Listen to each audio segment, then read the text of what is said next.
Hello and welcome to episode 74 of On Liberty, coming to you live from the Center for Independent Studies in Sydney, Australia. I'm your host, Salvatore Babonis, and joining me today is Professor Gigi Foster, Professor of Economics at the University of New South Wales and co-author of The Great COVID Panic, What Happened, Why, and What to Do Next. We'll be talking to Gigi about what else, the coronavirus, and the data behind the science. Gigi Foster, how are you? Very well. Thanks for having me on, Salvatore. It's a pleasure to be here. Oh, thanks for coming on the show. You're a big celebrity. This book is one of the best sellers in Australia, I see. My first question for you is the most general of all. Professor Foster, what happened? Why? And what should we do next? Well, I mean, those are the questions that, we think are the most important of our time to really reckon with this historical period. And it's why we've written the book. In fact, the subtitle was selected by our children collectively. And we do try to do exactly what the subtitle says in the book. And I can give you a little bit of a preview or a summary. So what happened is the biggest policy failure of our generation around the world, not just in Australia, and a colossal amount of human damage, self-inflicted. And when you think as an economist, what you think about is what we could have had instead. What could we have done? What other alternative future could we have created for ourselves with all of the resources that we have pumped into our COVID response? And the reality there is we could have done so much better. And we will never see those outcomes, of course, on anybody's spreadsheet because they won't materialize. But that notion of the counterfactual is definitely something that motivates me and my co-authors as economists.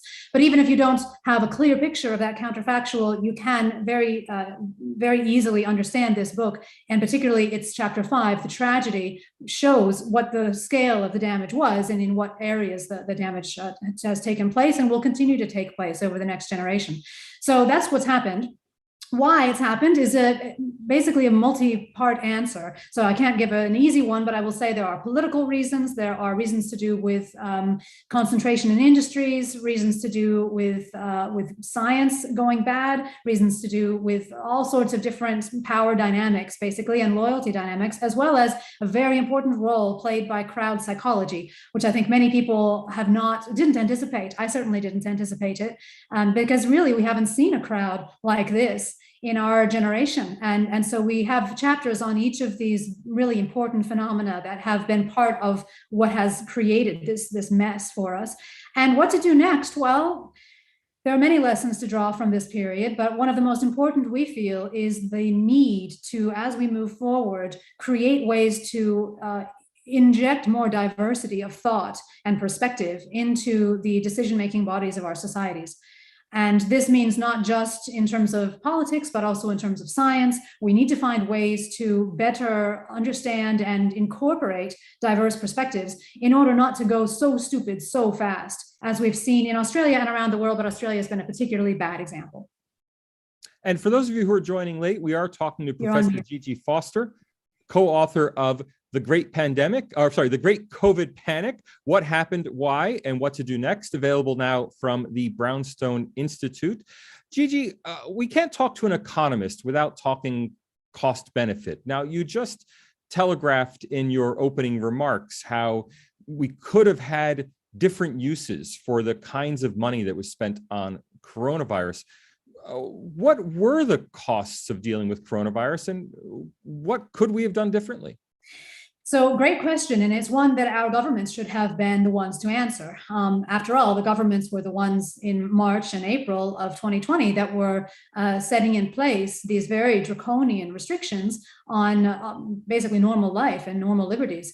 And so it was incumbent upon them to justify those restrictions on the basis of human welfare, because that is what, in a democratic state, we look to governments to provide, is maximum human welfare and thriving, well-being, however you like to say it. But the Australian government, like many around the world, failed to come to the table with such a justification. And so in August of 2020, I actually testified to the Victorian Parliament here. Victoria is one of our states here, and gave them a draft sort of proof of concept cost-benefit analysis that I had drawn up based on the best data that I could get my hands on, which enumerated the kinds of costs of lockdowns. So the idea was, well, is a lockdown a good idea? Let's compare the benefits to the costs relative to simply not locking down and possibly targeting protection, as I thought it should be targeted, to the people who are most likely to seriously be ill or die from this virus.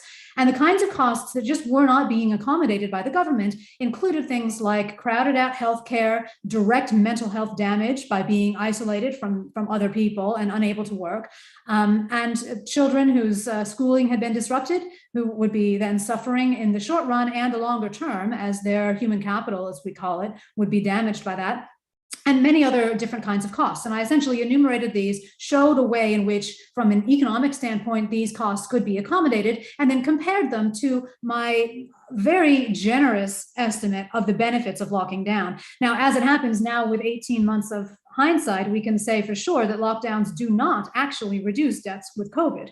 So in fact, there was no point in doing the lockdowns at all. It was cost all around. But at the time, I thought, as well as many other people around the world thought, that there would be at least some benefit. And so I assumed that there would be a benefit. Then I used the Sweden experience to calibrate the amount of benefit that I thought would be available. And even assuming that, lockdowns were still, in my analysis, much more costly than not locking down on net. And so that's what I presented, and I was hoping that it would, start a running for a more detailed cost-benefit analysis. It still hasn't, so I'm now creating an expanded version of that analysis that I hope to have ready by the end of the year.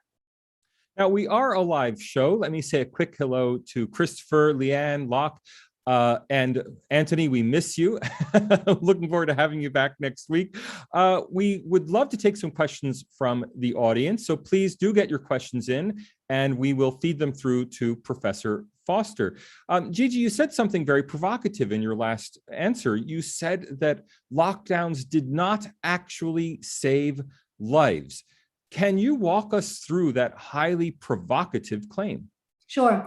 So as you know, there have been differences around the world in how governments have responded to the COVID crisis. Some governments have reacted by placing very stringent restrictions on their populations. Others have been less stringent. And in the book, which is here, by the way, this is what it looks like if you find it on Amazon, we classify governments around the world into three categories: the minimalists, the pragmatists, and the COVID cults. And Australia is a COVID cult. So we have taken some of the most extreme restrictions on our population's liberty. And basically we make this classification using a stringency index, which was put out by the Blavatnik School of Governments at the University of Oxford. So it's not our direct analysis of stringency measures, but it's this other pretty reputable source on how stringent basically were governments around the world. So if you classify countries that way, and then you map just over time how much death have they experienced with COVID during this period, you can see that actually the countries that have done the best in terms of COVID deaths are the minimalists. The second best, the pragmatists, and the worst are the COVID cults. So actually stringency of restrictions, if anything, is related positively to losing people from COVID. And there are many other things that also go wrong when you have those stringent restrictions, as I just spoke about. So, you have loneliness and deprivation, mentally, you have stress that you cause, you have children's harms, you have crowded out healthcare. And basically the sum total of knowledge now is essentially what it was at the start of 2020, which is that lockdowns are extremely expensive and inappropriate to deal with most health threats for those very reasons. So that was a truth already embodied in our pandemic management plans before 2020, which simply got discarded in the panic and fear of March 2020 and April 2020 by governments around the world. And that is what's caused our massive amounts of self-inflicted damage. We do have audience questions already coming in. And let me just say a quick hello to Emily. Jean sends you a compliment. Great book, Gigi. Keep up the good work. And he also wants to ask you a question. How do we prevent future overreactions by governments? Terrific question. And that's why we have the what to do next portion of the subtitle here, right? We thought that was one of the most important things that we could try to provide. Now, I will say first that we are three economists, so we do not hold the world's store of knowledge in our minds. And so these are simply our suggestions. One of the things we definitely include is the call for other professionals in other disciplines to add their voice and add their knowledge to the pot of ideas about what we can do to try to immunize, if you'll forgive the pun, our societies from this kind of overreaction in future. But we have a few ideas. One is that recognizing the social wave of fear that really kind of took us off in the wrong direction in March and April, we think maybe there would be a role for having a transnational fear monitoring kind of organization. It would have to be set up very carefully. We'd have to, ensure that it wouldn't be exploited and all these things, but we call it the World Anti-Hysteria Organization, which would be monitoring social media for signs of extreme panic about a particular thing, and would depress where possible, would try to diffuse and make it less likely that everyone would get carried away with this panic while still preserving a proportionate response. Because this was one of the big problems in March, right? It was the population's fear, which actually ended up pushing the politicians into these very draconian restrictions. So in some sense, we can't blame only the politicians. We must also take responsibility as populations for our own fear, panicked reaction, which really caused those actions. And the other things that we suggest are really about this building of diversity into our institutions going forward. So that's not really about directly tackling the hysteria, but it's rather about preserving diversity of perspectives so that when we get a future threat, we are not all thinking the same way, nor do we even think it's a good idea to think the same way, right? What we need to do is agree on actions. But if we force our society or expect our society to all agree on the way to think or the perspective to take on a problem, then we are weakening ourselves. We are putting ourselves into a position where we again could become very stupid very fast, which is what's happened here. So we suggest things like building in more citizen jury activity in order to try to get a more direct democracy element operating for the appointment of people who are at the tops of ministries, for example, rather than having them be political appointments, which are more likely then to be tainted by the monoculture that is infecting politics. In the scientific realm, we also suggest that governments could take a role by financing new schools of thought. And just do that from discipline to discipline every year. Just one discipline gets a Guernsey to have a new school of thought, giving an injection of money that then they can use for 10 years and basically don't have to conform with the dominant ideas in that discipline at the time. After 10 years, if they are successful, they will have made their mark. If not, they die, fine. But at least the government is then proactively, explicitly supporting diversity within science. Your thoughts about fear spark my own thinking as a sociologist about how data mediate our experience of reality. If you think back to the Black Death, if a third of the population dies, we don't need data to tell us what's happening with a disease. Of course, it's right in front of everybody. Everyone can experience it. But with something like coronavirus, we only really know about what's happening because we see the numbers. Now, Winton has a question about this. He's asking, do subjective well-being measures provide useful data on the costs of lockdown? But I might ask you more broadly, how do we actually know things about the coronavirus pandemic? Yeah, so Salvatore, I mean, there are two very different answers, I would say. On the well-being question, absolutely 100% yes. The primary currency that I used in my cost-benefit analysis for the Victorian Parliament is one that's been reasonably recently developed. It's called the Wellbeing Year, the WellBe, and it is based on the standard life satisfaction question that is answered by respondents all over the world in many social science surveys, which is overall, how satisfied are you with your life nowadays? We answer that on a scale of 0 to 10, where 0 is very unsatisfied and 10 is extremely satisfied. And one WellBe is essentially one unit of that 0 to 10 scale enjoyed by one person for 1 year. Now, that kind of measure or metric, which is based in subjective well-being, you're asking someone how well their life is going, basically, that can be used to capture the kinds of damage in the short run, particularly, that we have done to populations by locking them inside, away from their friends, out of the sun, without being able to exercise as much, and all the rest. And in fact, it's been found using those kinds of data in the UK and also recently in Australia, that when you lock a population down, you essentially drop that answer on that scale by about 0.5 of a point, about 0.5 of a WellBe if the lockdown were to last a year. Now, if you aggregate that across everyone in a given population, you get a very large figure for lost welfare. And that can be translated to currencies that we already discuss and use when we're talking about health interventions and how much we can afford to pay for them, which is the quality adjusted life year, and dollars, of course, right? And so in normal times, we're willing to pay about 50,000 Australian dollars to buy one quali from a drug company, say, and one quali can be equated to about 6 WellBes. because of the difference in average responses between somebody who's indifferent between living and dying, which is about a 2 on that satisfaction scale, and somebody who is very healthy, which is usually on average about an 8. So the difference there is 6. That means that you can then translate from well-bees to qualies to dollars, and you can aggregate then all of the various costs that these lockdown policies have had, as well as potential benefits. And there have been some, including things like fewer commuting deaths and a few saved homicides because people don't go to the pubs and then accidentally off each other. There are things like that that have happened, and you can then have everything be on the same currency, on the same page, and have an apples-to-apples comparison. Now, on the question of how do we know anything? Look, great question. And I think, during this period, we've actually seen people trust their eyes more than the data on the screen, particularly in the later stages of this period, because they've seen how badly various bits of data and supposed information have been manipulated to serve various different stories, right? There have been no scarcity of data and, data points and observations and supposed information during this period. There has been a scarcity of common sense, but no scarcity of data. And so when you look at a particular number, you are always in the back of your mind having to ask, does this actually make sense according to how I think the world operates, according to what is important to the people reporting this data point, according to, how everything else that I think is operating around this number probably looks. And it's a very, very difficult exercise. We talk about source analysis to our high school students. It's not easy. I mean, that is a very advanced skill now, given how much data we're bombarded with every day.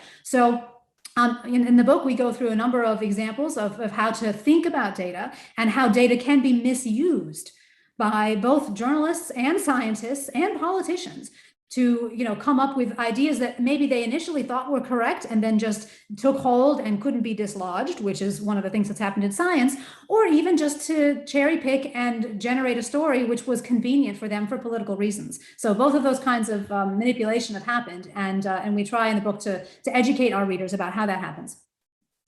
Christopher wants to know, was such bad policy the product of unprecedented mediocrity in political leadership? And I'll follow up that rhetorical question with a question from Leanne. Can you please run for parliament?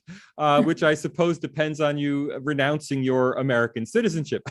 But let me push you a little farther on data. There's a big section of your book devoted to the Diamond Princess example. The Diamond Princess was the cruise ship that went around the South China Sea and eventually docked in Japan and was kept in dock, but people were kept on the ship for the entirety of February and March. And so it operated as a kind of experiment in how the coronavirus spread.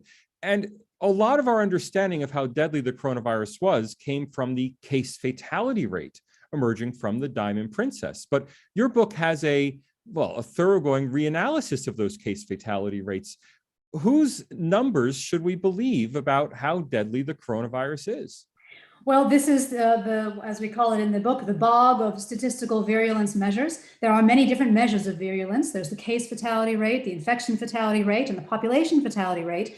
And the nuanced differences between those are generally not perceived by Joe Bloggs on the street. So if you tell Joe Bloggs that the case fatality rate is 3%, let's say, he hears, if I am exposed to this virus, I have a 3% chance of dying, right? That's simply not true.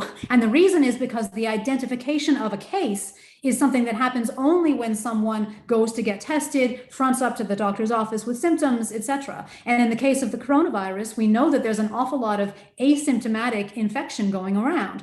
And so for the Diamond Princess case, what we did was simply take the very raw numbers on how many people were there, how many people died after the ship was evacuated, and how many people tested positive for the coronavirus. Now, that testing of, the COVID is in your nose is something very, very important, which we often, don't perceive if we're just a man on the street, as being so crucial to coming up with an estimate of that very important population fatality rate, which is essentially, if the virus were let rip within a particular country, what fraction of people would die with it? If you believe the test statistics in terms of, yes, you did have a COVID infection or you didn't from the Diamond Princess, then you get a very different answer for the infection fatality rate than you do if you think, well, you know what, it was a cruise ship And probably everybody at some point got exposed, but they just may not have tested positive because, the first defense of the immune system may have kicked this infection out of their body. And indeed, we've seen that there's been more and more accumulating evidence of asymptomatic infection happening, particularly amongst healthy young people. Now, people on a cruise ship are older, and they seem to be a little bit more, vulnerable, not as much so as you might think, because people who go on a cruise ship are, traveling and active, so even more so than the average 65-year-old, but still, we know this virus is extremely age skewed in its effects. And so we go through that reanalysis and come up with a rough guesstimate of a population fatality rate of more like 0.2% or 0.1%, rather than the 1% that was being bandied about as sort of, well, this looks like it's the rate that matters, whatever label you associate that with. Now, that's a huge difference. That's an order of magnitude. And again, that was not something admitted by those who were putting out the estimates from this experiment initially, early on. And when you don't admit the failings of science or the limitations of your knowledge based on, not knowing how good the test is, how accurate it is, and anything about really asymptomatic, likelihood of being able to throw the virus off without having a test that's positive, you really can't say anything about the population fatality rate. And there's a responsibility of a scientist in that situation to admit that, but very little incentive to do so. Gigi, you're aware that at the same time your book is out, there's also another book out by a prominent Australian coronavirus investigator, by Sherry Markson, What Really Happened in Wuhan. Now, I know your book is not about China, but do you have any thoughts about China's relationship with the coronavirus panic? Christopher in particular is curious, did China try to provoke an overreaction in the West with its selective manipulation of coronavirus messaging? But I'm just curious what your thoughts are on China's impact on how the rest of the world perceived the coronavirus. So this is a question about politics, and I didn't actually answer the previous one, so let me go to that one first. Is there a crisis of expertise in the political profession? Oh yes, very much so, but I wouldn't say it's expertise in general. They're actually very, very effective politicians that we have in place at the moment. What they are not is representative of the broader population. And the reason for this is because we have career politicians now. We have a system in which you sort of are groomed from, being 18 years old to kind of work in the political realm and know how to operate as a politico, rather than coming from an existing profession and really representing that profession, such as law or economics or sociology or farming or anything else. And that kind of representation is what we initially had in mind, right? Our ancestors, when we set up this notion of democracy and representative democracy, but it's been essentially misguided because of this career politician aspect. And so we've got politicians who really care about their careers. That's what we've got. And so this is the sort of thing that we end up getting. In terms of China, look, my read on China, and I haven't studied it in depth, but I do know some people who have and are very, very deeply involved with, understanding the perspective of China. Their basic message is that the Chinese leadership care mainly about making sure that their leadership doesn't look bad. That's just the main thing they care about.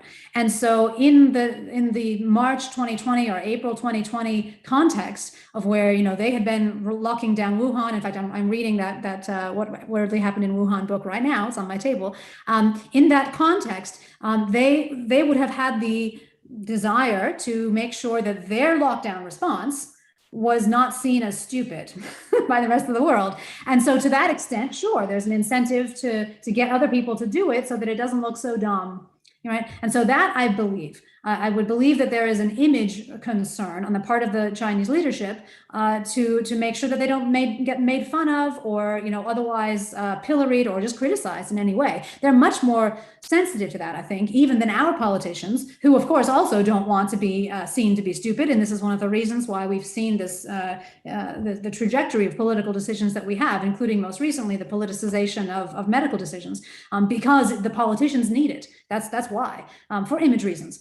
But the Chinese just take that to a whole new level. And so, do I think that there's some evil genius plotting, to destroy the West who's sitting in China somewhere? No, I don't. And just for evidence of that, how has it been then, if they've been so successful at this, that they've, not been able to basically protect their own fertility and their own population in various ways during this crisis? I mean, they've had pretty horrible results as well, which if you thought that this genius was all about pro-China, then they would have been focused on that, right? And I think there's a bit of hubris in thinking that the West is really that important to China, that it really wants to control all of us and has the capacity to control all of us. I mean, it's just very difficult to imagine from an economic standpoint the coordination that would be necessary to engineer this thing.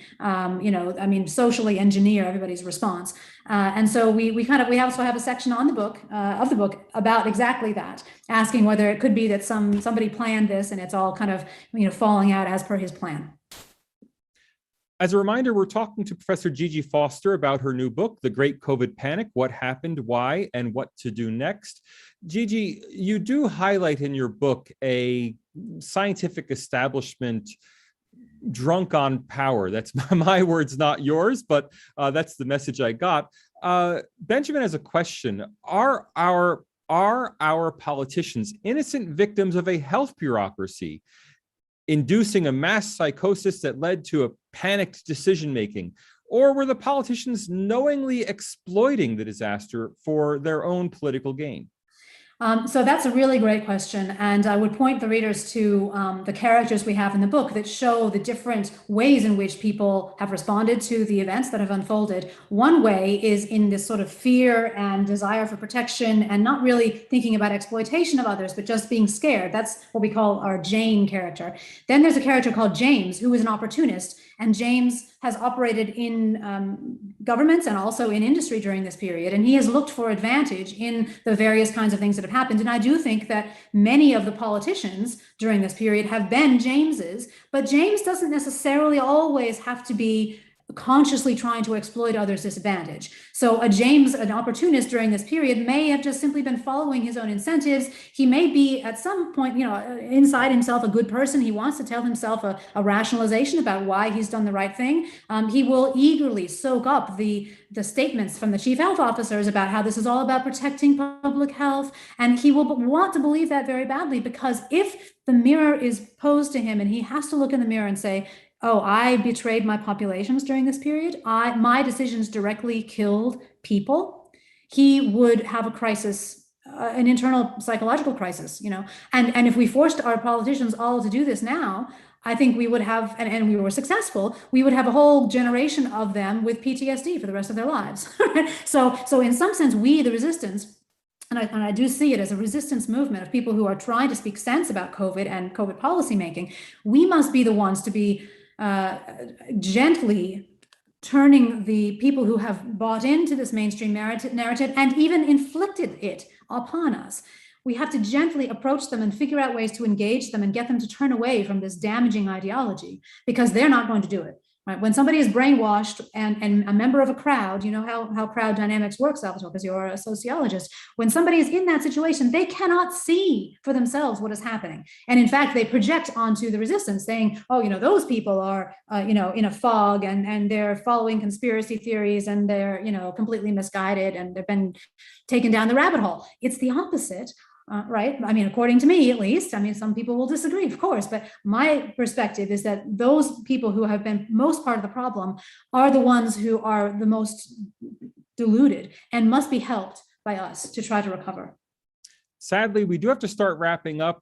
Locke, Emily, Benjamin, I'm sorry I can't get to your final questions. I will, though, ask you, Gigi, one final viewer question, which is from Prash. Have we learned anything from this pandemic that can be adapted at the policy level to prevent or contain future pandemics? Yes, definitely. I think we've learned a lot about how, again, the importance of diversity in our institutional decision-making. And really, it's a neo-enlightenment period in that sense. We're realizing, oh, yes, okay, we need to keep multiple voices at the table. We need to have checks and balances on power. We need to work with each other. We need to find ways to respect each other despite ideological divides. Those are beautiful lessons that are, lessons of classic liberalism. And so to rediscover those after this period really truly is a joy. I think we've also learned things medically. So we've learned ways in which we can repurpose existing drugs to treat respiratory illnesses. Just look at the long list of early treatments for COVID that have been trialed, and some of them have been found to be successful. Some of them haven't. Some of them in different combinations have been. You don't see much information about this on the mainstream media now, but it certainly is a true thing. So we've learned that, and I think we can take that forward to fight future pandemics. Professor Gigi Foster, thank you very much for joining us today. Thank you very much. Thanks also to our producer, Nico Malian, to our executive producer, Max Hawk-Weaver. The director of the CIS is Tom Switzer. Next week, we'll be talking to Rowan Kallick about what's really going on in China. We hope you'll see us then on Liberty.